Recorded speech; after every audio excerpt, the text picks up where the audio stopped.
Alvaro, Morata and Cesc Fabregas are out injured, and we have to check another couple of situations as well.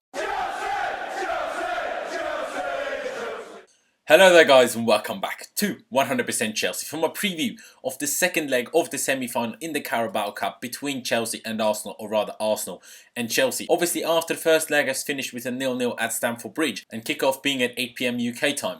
I am here in Lewis' room, obviously I'm in England. I was at the Brighton game, we'll be at the Arsenal game tomorrow night. I'm not quite sure if this room is a little bit echoey or not. If it is, I'm sorry, can't really do anything about it. Quick little info before getting into the rest of the preview. The away goal rule will only apply after extra time tomorrow. So if it is 1-1 after 90 minutes, even though we got an away goal and obviously Arsenal didn't, with the first leg finishing 0-0, the game will go to extra time. But if it is 1-1 after 120 minutes, or 2-2, just any drawing score really, we will go through to the final. But now getting into the preview and speaking about our opposition, Arsenal, they sit currently in 6th on 42 points, which is 8 points behind us. They scored the same amount of goals as we did with 45, but conceded a lot more with 31 goals conceded compared to our 16. And unless you've been living under the biggest rock on the entire planet, you will know that Alexis Sanchez has left Arsenal to join Manchester United while Henrik Mkhitaryan went the other way. But Mkhitaryan is cup tied in the League Cup and is ineligible to face us tomorrow evening. But as was shown by the first leg, where, even though Arsenal fielded a weaker side because of injuries, etc., we weren't able to beat them. So just because they don't have Sanchez now and Mkhitaryan can't play, doesn't mean it's going to be an easier game. The recent form hasn't been all too great, to be honest. They did beat Crystal Palace 4-1 at the Emirates in the weekend, but in the 5 games before that 4-1 win over Palace, they got 3 draws, 2 of which against us, and lost to Bournemouth, and were knocked out of the FA Cup by Nottingham Forest as well. The last win before those games also came against Crystal Palace, a 3-2 away win on December 28th.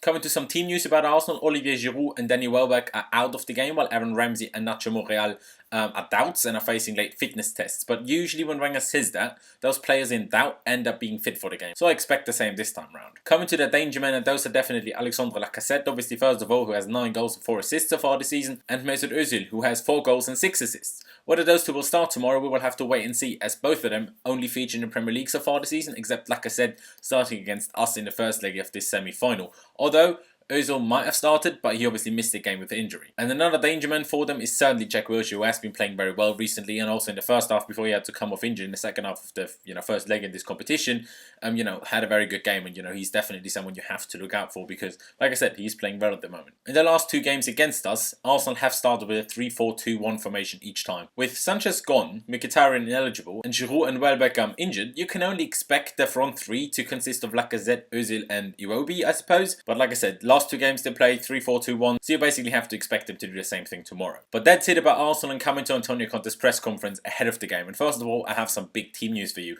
Alvaro, Morata and Cesc Fabregas are out injured, and we have to check another couple of situations as well. Morata has a back problem. I assume the same problem that he had before Christmas. Christensen though is fully fit to play after the head collision he suffered against Brighton. The few situations that still have to be checked up on, I assume, are Thibaut Courtois, who obviously missed the Brighton game. Same goes for Danny Drinkwater, and obviously Gary Cahill, who picked up that hamstring injury against Leicester. We'll have to wait and see whether they will make the game. I have seen reports that they will be available, but you can never be sure. Then Conte basically confirmed that Kennedy will join Newcastle on loan, and said that he's now more ready than he was when he joined Watford on loan for the first half of last season. Kennedy joining Newcastle makes it look almost inevitable that Emerson Palmieri will join Chelsea from AS Roma. When that will be confirmed, we will have to wait and see. But, that makes it almost certain that that will happen. But Conte wouldn't give any useful comments regarding the Edin Dzeko situation. We just keep saying, he really doesn't know. And, the club will inform the media and the fans when we have signed a player, or if we have signed a player, basically. Then Conte said, it's fact that we scored less goals than at this stage last season, but we also have conceded less. In the last period, basically before playing Brighton, we were just not clinical enough, and that obviously harmed us, even though there weren't all too many league games in that, because there were a lot of cup games. But still, it obviously harmed us in a sense, and that's why people are criticising us and are saying, we're not doing well. Even ourselves, we kind of fall for that ourselves, even though we haven't lost a game since, obviously, we lost to West Ham on December 9th, which by now is quite a long time away, and especially many games away. So, yes, there were a few too many draws recently, but the form in general still isn't bad at all. And the last thing that Conte said is that it is a big game and that we will do everything to reach the final, which, you would hope so, but it's obviously, he just basically said it because he gets asked these questions. But that's it from the press conference, and now coming to Chelsea and speaking about the lineup. So as I said, Morata and Fabregas will miss the game with injury, while Pedro returns from his 1-game suspension, obviously after that dive and, tactical foul against Norwich. I assume Courtois, Cahill and Drinkwater are the players that still need to be checked up on. Like I said before, I have seen reports suggesting that they will all be fit to play tomorrow, but we'll have to wait and see. So in the lineup, I think we and Conte will use and should use tomorrow, I will go ahead basically assuming that they are available for selection. Now, I would go for a 3-4-3. Again, Thibaut Courtois in goal, Cesc F.C, Andreas Christensen and Antonio Rudiger as the 3 centre-backs. With Gary Cahill not being at 100%, even if he is available for selection, he can't be at 100% I suppose. So I'd go with Rudiger out of those two, even though I would still like to see David Luiz and Christensen start together.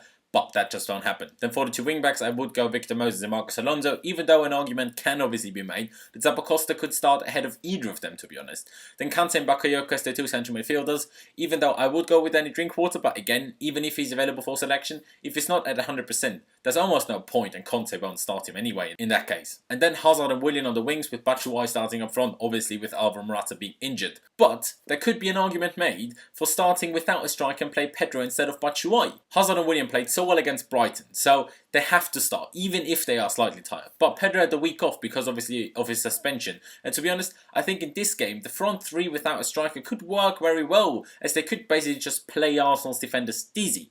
So I wouldn't mind either way, but I think my slightly preferred option is still to start with Batshuayi, and if it doesn't work so well, maybe at half-time or after 55 minutes, 60 minutes or so, bring Pedro on and play a front 3 without a striker. But now I say that, it also somehow makes more sense to start without a striker, and then when you need a goal late on, you bring the real striker on. And if you start off with the 3 quick players and agile players, and that works, great. But if you still, if you need a late goal, for example, if you need a goal, say, in extra time, or lump the ball long as well. Not that Batshuayi is the greatest at holding the ball up, but still, it's certainly better than all of the other 3 basically wingers if you had all of them 3 basically playing up top. So maybe it's also smart starting them 3, not starting Batshuayi and bringing him on later. But we'll have to wait and see what Conte does. With Fabregas injured and Drinkwater possibly a doubt, I very much doubt that we're going to start with a 3-5-2 formation. Unless Barkley starts, but that would be a massive surprise for me. I would rather give Barkley's first start against Newcastle in the FA Cup on the weekend. And obviously, if Courtois isn't fit to play, it will just be Caballero in goal, who, has done very well recently when called upon. Now, even though we have the advantage of a scoring draw putting us through to the final, I think we have to go and attack them. Of course, they are good going forward. Everyone knows that, even without Sanchez. So while attacking them, we still have to make sure that we are solid and compact at the back. The 3 games against them this season have all ended in draws, 2 0-0s and obviously the 2-2 recently. Although the 2-2 in the league was a very open game, most of the chances we did create came from defensive mistakes by Arsenal, if we're going to be honest. So I think we have to be more adventurous this time. Make our chances, not hoping and waiting for a mistake on their side. Especially if we do that from the get-go. I don't think Arsenal will expect us to do that, because obviously we haven't done in the last few games either. So that could take them by surprise, and that could help us score 1 or 2 early goals, which would obviously be massive. So coming to my score prediction, and that is a 2-1 away win for Chelsea. I could also see a 1-1 or a 2-2 after extra time, and us going through to the final, but I just have this confidence that we will go through. I'm very much buzzing for the game. It will be my first time at the Emirates tomorrow, and like I said, I am proper buzzing. I cannot wait.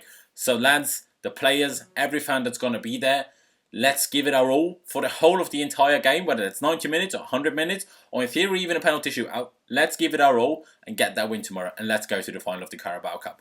But that's it from me. Leave me all of your thoughts down in the comment section below. Your predicted lineup, your score predictions, and any other thoughts on the game or on the video, leave it down in the comment section below. Leave a like if you did enjoy the video. Don't forget to check out my social media, which is Louse1507 on both Instagram and Twitter, as you can see over here, I think it is.